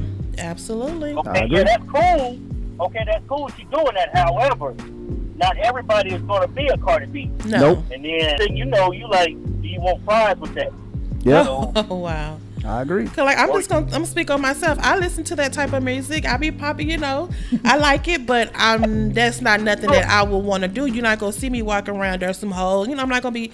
I mean, I might sing it here, but I'm not gonna dress like that. I'm not gonna talk like that. Oh, no, But of no, course, I I'm can- going I to can enjoy vouch the for you on music that because really, if you think about it, it's about the beat anyway. Pretty Their much. words are really salacious, so you're not really gonna be like, "Ooh, that's what she said." But it's really about the music. And there are some young women, young girls who gravitate to that, thinking that's the end thing to do. Yep. But in the inner, like you said, they got to have that strong foundation Yep. to let them know, hey, you may listen to it, but don't be like it or don't do it. Yeah. Some go push the button anyway, but you got to be that parent like, look, what did I say? Yep. They gonna do it behind your back, in front of your face, but they need that foundation to know, yeah, I'm gonna listen to this music, but that's not how I was raised and what I'm about. You know. Exactly. Yep. That's real talk. Yep. But yeah. So you just kind of, because I what Cardi B is doing or trying to do or whatever is nothing new. Not Yeah. at all. No, it's not. Like Reggie said, the 2 Live Crew back in the day, they had some of the music, but I didn't trip off of it. I mean, No. I thought it was humorous. I thought, I mean, the songs were kind of cool and whatnot, but I didn't like go all out with it. You know what I'm saying? Some people in their mind, and I discussed this before with people, not even necessarily on a podcast, but music kind of makes them, you know, I don't want to say do wrong, but there's some people out there who got weak minds. I agree. Yeah, definitely. And I agree. Hey, rap music Definitely. kind of getting started, there would be guys go out there and try to be hard and put in work, but not just by listening to music. Yep. That's true. That's very true. Well, let me ask you this. Let me be the because every week I play the devil's advocate. Let me play the devil's advocate right now. Do you think they're cooning? Would you consider them sellouts? Because they're doing stuff they know that their mom or their grandmother would not. Come on. You know what I'm saying? So would you consider them? Are they coons or sellouts? Let's be honest here, people. Come on, let's be honest. Because you know for a fact, if you talk to Cardi B's mom or her grandfather, let's take it all the way back. Millie Jackson, Betty Wright, all of them, Little Kim, some other people that don't put out salacious music like that. Yeah. If you go to their parents or their foundational, what you call it, what you say, your tribe around you that raised you, I don't think they're happy. But I bet they won't say nothing about that money she got Let me answer that or one. he got. Let me answer that one real quick. Go ahead. Let me answer that one real quick. That's a damn good question. Yeah, First of all, that's a let very me good give her props. question. Don't worry, I'm getting ready to answer that question. See, now Nash can back me up. Back when 2 Live Crew was out, they didn't just put out 2 Live Crew music. We had a choice. We can either listen to 2 Live Crew or we can listen to the Fat Boys. We had a choice. True. Okay? True. Nowadays, that's all they want you to put out now. And that's what the masses are pushing. And that's what the masses are pushing. That's Yes, what the they record are. companies are pushing. So if you're going to sell yourself short just for $1, yes, that makes you a coon. Okay. So yes, you are definitely a coon. You're gonna sell yourself. You're gonna sell your creativity short for just so you can sell a few million records, just so you can line the record exec's pocket. And me and Nash been doing this music thing for a cool minute. Oh, he does music too? Yeah. Oh, okay, good. So I mean, we've been doing this music thing for a cool minute, and we'll be the first to tell you that just because an artist sells 1 million records, he's not gonna make $1 million off those records. Am I right, Nash? No, they're not. No, they're not. Gonna make Okay. it. They're not gonna make $1 million. But the thing of it is, see, but the record execs want you to put out this music the way they want you to put it out, so they can get rich. Okay. So yes, that makes you a coon if you want to sell yourself and your creativity short just so you can make $1. That makes Right. you a coon. Yes. And they're not being liberated Okay. and speaking what they feel and what they go through. They're not being what they have to say. You don't think they're expressing themselves the They're way not they expressing want themselves. to. No, because if they were expressing themselves the way they want to, I can pretty much guarantee you 9 times out of 10 they'll be doing something completely different. Well, that's true. That's true. true. Now, Because go ahead, Nash. Floor is yours, brother. The floor is yours, Nash. Go ahead. and for example, and I actually, ironically, 30 years ago, this dude was on top of his rap game, and I don't really consider him even in the top 100 of rappers, but MC Hammer, Yep. a lot of people call him a sellout, coon, this and that and the other. And at the time, I didn't really think he was a sellout or anything like that, but he was getting exploited himself. Yep. Because by his 3rd album, he was done, Yep. finished. But is that because he started focusing more toward mainstream America, like what they say, quote unquote, the young white kids? Is that why? Yeah, because when he went to that mainstream and he sold the amount he sold a bunch of them. Oh, a bunch yeah. of stuff off of the Please Hammer Don't Hurt 'Em. Right. By the next album, hip hop has changed so much. Yep. They wasn't trying to rock, and that's the thing with hip hop. It changes so much. Yeah. That just because what you did with this album don't mean you're gonna be able to pull that same BS Mm-hmm. and Right. start getting exploited and commercialized, and people got tired of him that quick. Yep. So he's doing popcorn chicken and Taco Bell and all that, and, Oh my God. and Yeah. that's another way you can self-destruct yourself Yep. by trying to appease to the masses and to the mainstream. Mm-hmm. That's when I call him not a sellout, but that's when he kind of sold himself short. Yeah, Right. I agree with you on Sellout. that. When you start when you start That's stifling your sellout. creativity, Yeah. when you start stifling your creativity as an artist, artist, then that's when you start selling yourself out. Right. Because I can be honest with you, man. Before he started doing before he started doing the same album over and over and over again, I was kind of checking for Lil Wayne. But the reason. But the reason why I started saying, okay, Lil Wayne's kind of a coon now, because like he's doing this, that, and the third, because he's doing the same album over and over and over again. The reason why he started doing the same album over and over and over again, because that's what the record execs was telling him to do. That's what they say was selling and what the Yeah, kids are this buying. is what's selling. Yeah, so this is what you need to be doing. Right. Exactly. So if that's gonna keep that money train going, when you continue doing the same thing over and over and over. Me personally, I couldn't do it because I'm too creative. I'm sorry. I mean, because like you've seen some of the stuff I created as far as my music is concerned. I'm too creative for that. I can't just stop. I'm not going to just stop doing something just because okay, I'll give you $1 million. You do it like this. No, I'm gonna do it the way I want to do it. So you'll just walk away from that $1 If I can't do what I want to do, no, you damn straight. If I can do what I want to do. Wow. Damn that, because this is my music, not nobody else's. We gonna talk about that now. But now, hey, you know what? I'll say stand true to your conviction, because if that's your conviction and that's how you feel, I'm behind you 100%. All right. Could never be a sellout for no one and nothing. There you go. What's your take? For no amount of money. What's your take, Nas? I'm with it, man. It gets to a point where we, as black people, we the most creative. We can turn lemons into lemonade. Absolutely. Like it ain't nothing, man. Yeah, that's right. So we, as a people, we can control. There's certain things that we can control that we don't know we have control over. Correct. Yep. This entertainment, we can control this entertainment industry without having to sell our souls, sell out, or whatever. But we don't have, we don't exactly know the avenue of how to get all this, get a coalition together. Right. You know what I'm saying? As a big conglomerate. Mm-hmm. We can control all this. Mm-hmm. Or, same thing, we can control all this. Yep. Right. That's true. So, the thing is, you can't sell your soul to be a coon. There you go. Because once you get that dollar from them, and you get that pat on the head, you're going to get addicted to that power. Oh, that yeah. pat. Yeah, because power is addictive. Oh, yeah. Yeah. Power is It addictive. is. It makes you know, you're doing infomercials. Yep. Not infomercials. Yep. That's it. That's good. That's a word for the day. That's real good. That is it right there, man. That's a good good. word right there, Nash. You hit the nail on the head with that one, dude. Absolutely. You hit the nail on the head. But yeah, man, I think that I'm going to go ahead and mirror what my friend Leslie said, man. He said, once black people get on code, that's absolutely nothing we can't accomplish. So, absolutely. yeah. I mean, cause me and Nas been talking about that for a long time, man. Once black people get on code and get on one accord, oh man, we could take over. We could do God knows what. Yeah. So, but just like the Black Wall Street in Oklahoma, they're not gonna let you do that.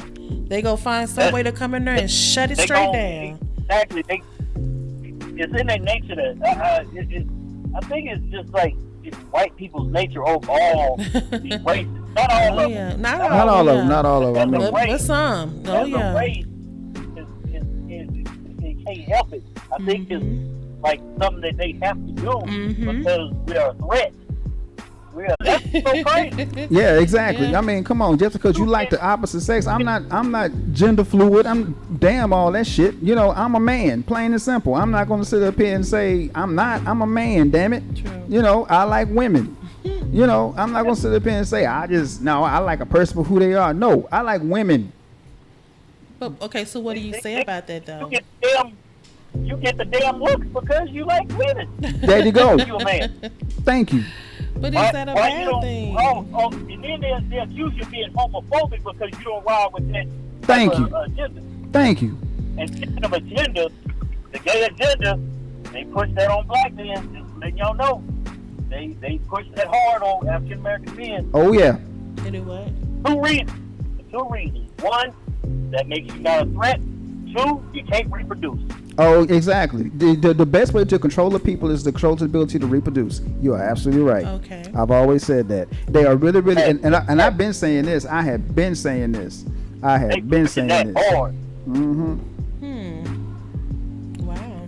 They pushing that gay agenda on black men. Oh yeah. I mean, most black people in general, but especially black men, because it's less threatening. Yeah. Exactly. To be gay is less threatening? No. See. Think of it as they see now. Like take somebody like me and Marvin out here. If they put us in the workplace, they would view us as a threat because we're heterosexual alpha males. Okay. Now, if they put somebody like, let's say, Billy Porter out there, they would big up him and he would get promoted way before us because of the fact that he's not a heterosexual alpha male. He's a see. That's what we're talking about, right? They would. Now they would because we're a threat. So because they're doing it to him, would you call him a sellout or a coon? No, he's just gay. Okay. And it's not even us trying to push up on a female at work. It's not even that. The fact that we are heterosexual. Yeah. That's what that is. Yep. And I was like, and I see it so often now. even in like commercials and the news and media outlets, they push that hard. Yep. For black men to switch over or be gay or trans or whatever, because like Reggie was saying, there's all kind of sexual orientations now. Yeah. But isn't love just love, though? Nah, you know, see, people argue that and stuff like that, but I'm sorry, I'm sorry, man. I can't see me looking at some old rusty ass man saying, "Baby, I love you." I can't see that. I can't see that. But the heart wants what the I heart don't give a wants. damn. The heart, my heart wants a woman. Come on. I don't knock nobody over their thing. However, do not knock me because I like women. There you I go. love women. Yeah. Thank you. Women have got me in trouble so much, but I do love women. Come on. Thank you, Naz. That's my partner right there. That's He said my women dude. got him into trouble. I don't like nobody that's gay. Matter of fact, I encourage more men to be gay, so I can have more. That dude look good. Don't he look good to you? That dude look good. Don't he look good to you? Yeah, more men need to be gay. It feels up to me. Leave him out for you, huh? Not me. Hell no, not me. More for you, huh, Naz? Oh my God. Even that thing like that. But oh man, I'm not homophobic. I don't get all. I used to be, but I don't get all trippy when if I see a gay guy, whatever. It is what it is. But as long as you don't push up on me with it. Well, Be cool. We can't hang out, but we can be cool. right.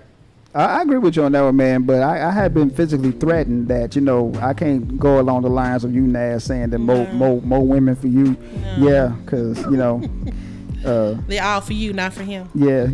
So, you know how that go, bruh. No, You know. that's literally more women. That's literally more women like I that. know. Like that. No, we I'm just not kidding. trying to grab up. I don't know. We just joking.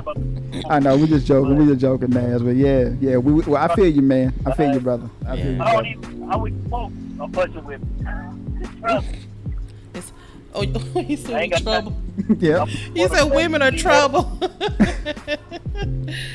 I didn't say that. Like I tell this one, we come with receipts. Don't forget. Hey. Come with I learned a receipts. long time ago. You don't argue with a woman. Naz, I'm quite sure you can back me up on this one, brother. You don't argue with no woman. You Dude. can discuss. But nah. Nah. Hey, I mean, people grown. Why ain't no need to argue over it? I mean, whatever's going on, we can discuss. And then if it still ain't working out, then we come to a mutual agreement that we go our own way. They don't need to really argue. Right.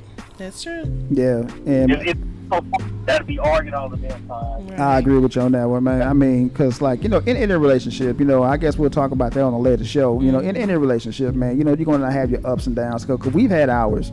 So, I mean, that goes without saying. It goes with the territorial relationship but if it's anyway. more good times and bad, Yeah. then there you go. Yeah, that's it, man. That's it. Well, damn, Naz, man, I ain't gonna even lie, dude. I had fun with you on my I show, did too. man. Good. You're good co-host. Yeah, my co-host.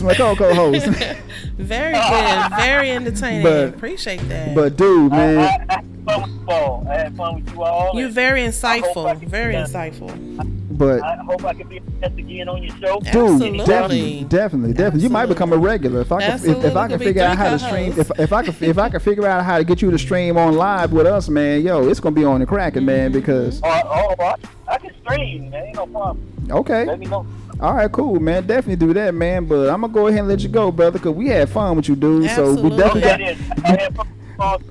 Hey, I man. hope that I can see you all soon. Oh, don't worry, you will, Definitely. cause we coming out that way probably November? Thanksgiving. Yeah, around about Thanksgiving, man. So hopefully you'll be available, man. You Oh, get. yeah. You came through here. I think you came here last year, or the year before, man. You hung out for a hot minute. Yeah, it was year before last.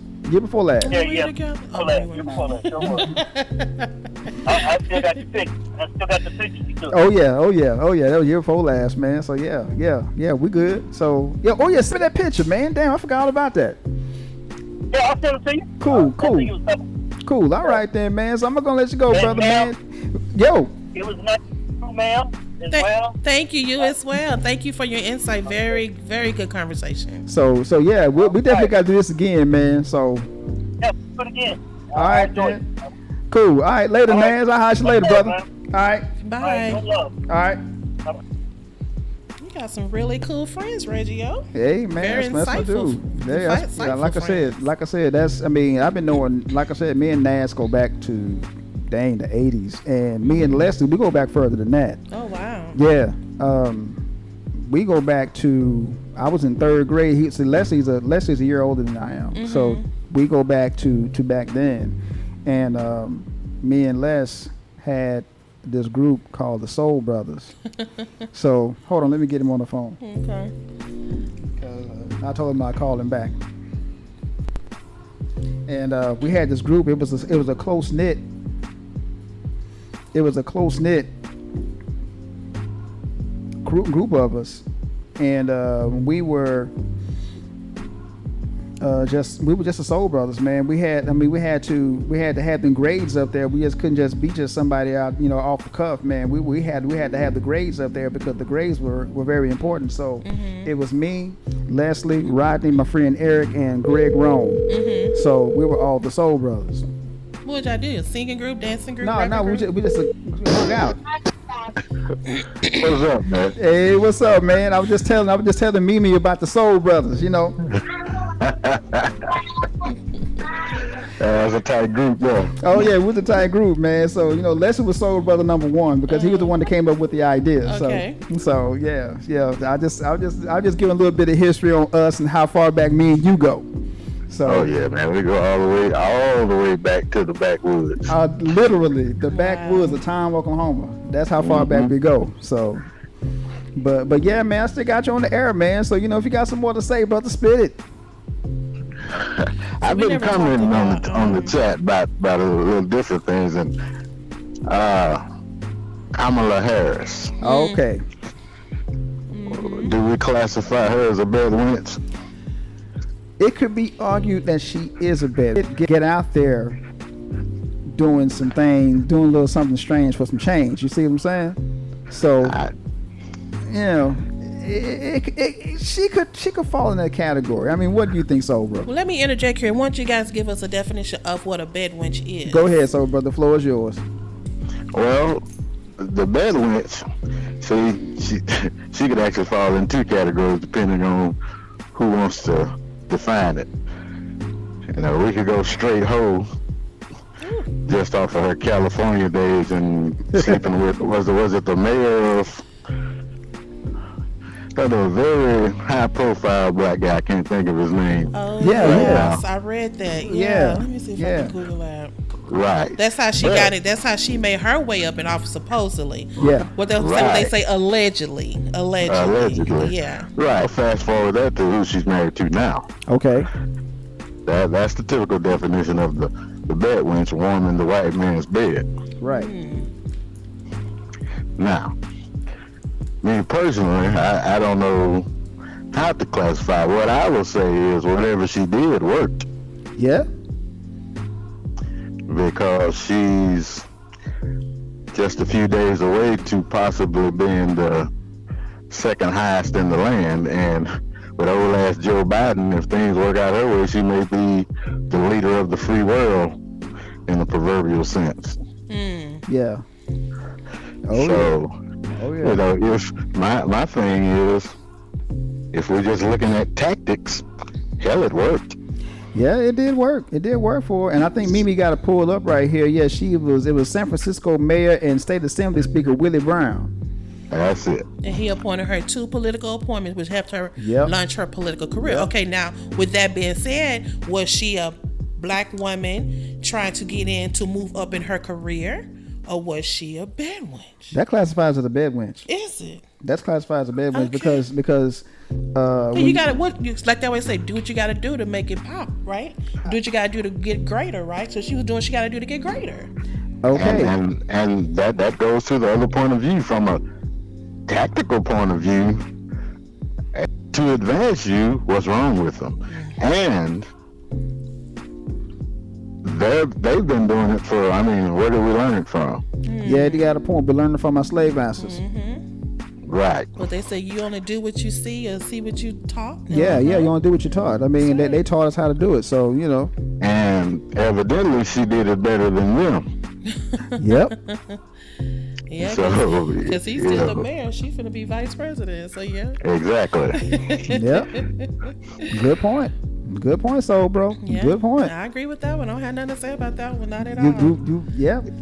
You brought a good point, man. I mean, you know, do you classify her as a bedwench, or, you know, just let it go, do what it do? So. And right now, going to something else you all were talking about, do we have a double standard for the women versus the men? And I'm yes, talking we about do. the music industry. Yes, we do.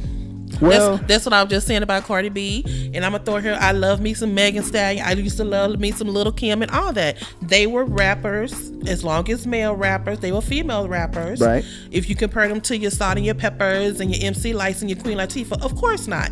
They all rap. They had different stuff to say, but they was all considered female rappers. But some of the stuff, some of the male rap. I'm not trying to bash male rappers, but I'm just talking about that's the first thing popping in my mind. Some of these male rappers say some things as well. Yep, that's true. You be like, I mean, what she do all to we him? have to do is Too Short and Freaky Tales. Absolutely. Oh, come on. Yeah. I agree with you. Yes, I agree sir. with you. I agree yes, with you. sir. Very good point. Nah. I'm not knocking that. I'm not saying that you're wrong on that point. I'm not saying that you're wrong on that point.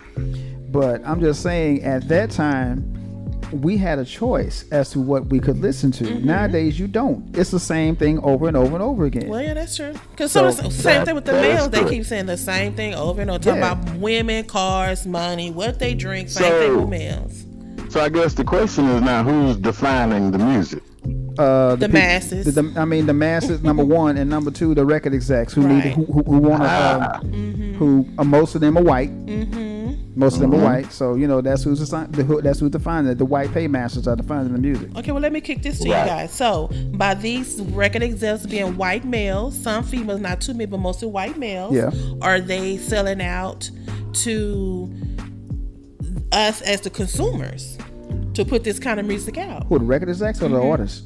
The record execs. No, the record execs are Because making money. they could go to that artist and say, hey, you know what? Let's do something totally different than what's out there. They could say that. Why won't they, though? They could say that, but they don't want to say that. The reason why they don't want to say Fat that that is pocket. because there you go. It's all about the money to them. They could care less. It's capitalism when it's all said and done. There you go, pretty much, and that goes along the lines of the compensatory counter-racist cold soul, brother. You know, they control entertainment. Yeah. Exactly. They control the entertainment industry, so there you go. You know, I'm gonna And throw this. that's the other thing. You might want to plug Neely Fuller's book for everybody that may be looking, because they need to get the book and get on code. You know what? Let me go. See, I got a screenshot of the book. I got a screenshot of my book. Hold on, cause I know you got a copy of it, soul, bro. Oh, yes. So, and I got a copy of it somewhere. Let me see if I can find that file of the compensatory counter-racist code. If I can get it, I can just download it. But yeah, I think that everybody should read that book, and I've always pimped that book, always. So, and I will continue to do it. So, what was your take on the book, sir? What did you get from it? My take? Uh-huh. Well, I'll be quite honest. My take on the book is Mr. Fuller lays it out there. Yes, it that, does. You know, everything, the system is designed, and Dr. Wilson's book Yes. complements Neely Yes, it Fuller's does. book, Yes, it does. Yes, it does. Yes, it does. because everything revolves around this system of so-called white supremacy. Yep. Okay. And what the code book does for you is help you to recognize exactly what's going on. Now, Dr. Wilson she simplified it, because the code book for the regular black person is you don't have to read it 3 or 4 times to get an understanding. Yep, you are. Okay. But Dr. Wilson pretty much simplifies it. You know, it all boils down to they're afraid of genetic annihilation. Pretty much. So that's going to make me pivot to something else. I don't think we're ready for that today. Yeah, save for another show. Save for another show, so bro. Yeah, that's going to make me. But I'm going to give you a hint. Okay. I'm gonna use my situation. Okay. And that would take us to another book. The Destruction of Black Civilization. Oh, good one. Yes, good one. I got that one too. If you refer back into that book, you remember where they brought all the Europeans in and they had all these mixed kids. Yeah. And how they took over was the kids took on the race of their father, right, which was white. Mm-hmm. That was a little different in America, where the kids took on the race of their mother, which was typically black. Right. So, and bringing it all the way back, it still boils down to capitalism in a sense, because it was more advantageous for the pocket for the slave owners' kids to be black, because they could put them out there and they could work in the fields. Yeah. But like I say, that's another subject. To answer your question though, it all goes back to the code book. Pretty much goes back to identifying every aspect of white supremacy. Yep. And showing you how to deal with it on code as a person of color. Right. And it spells it out in detail. And the other thing is there is no, for lack of a better word, there is no gray area. It's either black or white. There you go. There is no gray area. So that's my take on the code book. Yep. Nice. Yep. That's pretty much it, man. I mean, because it's like Leslie said, man, the code book lays it all out for us. It's just a matter of us actually picking the book up and reading it and understanding what what Mrs. Fuller was trying to say. So, and once we dig that, we'll be a whole lot better off, because, like, he don't want to replace the one thing about, and he always said this, and it's a forward in this book. He said, if you don't understand racism, which is white supremacy, what it is and how it works, everything else will only confuse you. So when he said that, a lot of people didn't get it. But once when you walk out of that door in the morning, matter of fact, you don't have to walk out of the door. Just turn on the television. Mm-hmm. Some aspect of white supremacy is going to slap you right in the face. There you go. Yes, sir. There you go. Your hair product. Matter of fact, you don't have to turn on the television. Most hair products is an aspect of white supremacy. Yep. It's everywhere. It's everywhere. It's everywhere. And the code book lays it out. And I don't know, I can't remember exactly what year it was written, but it's just as apropos today as it was then, and it will be 100 years from now. I agree with you on that one. I agree with you on that, because I have my copy of it. I got a picture of it on the site on the podcast right now, so just in case everybody wants to go out and get it, and everybody need to go out and check it out. But yeah, so bro, man, I'm glad I had to call you back, so I know you had some more to say. So, but we definitely got to do this again, bro. Oh yes, I'm available most weekends, so when you all come back on, hopefully I'm not tired up. I can get on and we can chat a little bit more. Nice. All right, cool, man. I'll get back with you later, Les. Thank you. All right, brother. All right. But Wow. yeah, there it is. In a nutshell. There it is, y'all. Wow. There it is. Nice. Nothing but that hot fire. Excuse me. Yeah, that was some good wording today. Oh yeah, that hot Very good fire. wording. That hot fire. Yeah. So, But still, like I said, this Sellout, Bedwench, and Coons can be looked at you can look at it in several different ways. Yeah, I think what you're doing by like being on the black person in your department and like you said, knowing the different conversation to have with different people. Some people might call that a sellout, or might call that a being. It's just different avenues of it. Well, yeah, I mean everybody has their own definition of what a sellout is. Right. Or a coon. Or a coon. But or a bedwench. But like as- y'all said, I didn't ever thought about it with calm. I'm thinking, but when he broke it down, yeah. and I did the research, I was like, yeah. okay. Oh yeah. But like I said, y'all can call it that, but I'm thinking she's just a black woman moving up in her career. Right. I mean, By, yeah, by yeah. any means necessary. Well, yeah. You can look at it like that. Yeah. But it just depends on it depends on your perspective. Correct. In other words, What you're willing to do. yeah, what you're willing to do Yes. to get ahead. Absolutely. I mean, if you're willing to do that and bust it open to get ahead, then that's all it is to it. But then you're gonna go ahead and do it. Yeah. But really though, that was very insightful. Yes, it was very good today. And this was I gotta say, this is show number 1 right here. Oh yeah, I think so. This is number 1. Yeah. I mean, this is what, episode 13? Yeah. So yeah, Yeah. it's episode 13. So I gotta think of a good one for episode 14. Absolutely. You coming with it, I must admit. It's doing good. Oh yeah. I appreciate everybody that we didn't get to talk You know what? Yeah, in the yeah. chat line, but thank you so guys Yeah. for posting. We reading them we and appreciate that a great deal. very And- nice conversation and your oh, yeah. thoughts. Oh yeah, and Donald, thanks for calling in, brother, man. Absolutely, But, Donald. hey, man, call in again, and we'll get together and we'll chop it up, man. Hopefully, we'll have you on the show longer. Well, if y'all have any topics that y'all If y'all want to have talk any about, topics, and man, we'll that you want to talk about, by all submit them means, as feed them to well. us, man. If we think it's a good Absolutely. thing, we'll definitely put it out there. Absolutely. As long as it ain't about relationships or celebrity news, we good. Well, that's what most of the things are about. A lot of people have a problem with their relationships, and then celebrity news is real good, Nah, I don't do celebrity news. I mean, if you talk about Trump, because like I said, Trump is running this country like a reality show anyway. Pretty much, yeah, I agree with you on that. So one. that's considered celebrity news. Yeah. Yes. But still, but that's more politics. But yeah, you're right. You're Is right. it Yeah, politics it or could be considered politics? celebrity news. Yeah, either or, Yeah. either or. But this was a really, really good show. It man. was. I like the really call-ins and was. people giving their thought. This is what this premise of this show is about: giving Yeah, your thoughts. yeah, giving your thoughts, man. Melanated thoughts. Yeah, giving and your I thoughts, appreciate man. that. Yeah, definitely, that. definitely. That's the whole premise behind the show. I'm glad people are starting to get it now. Yeah.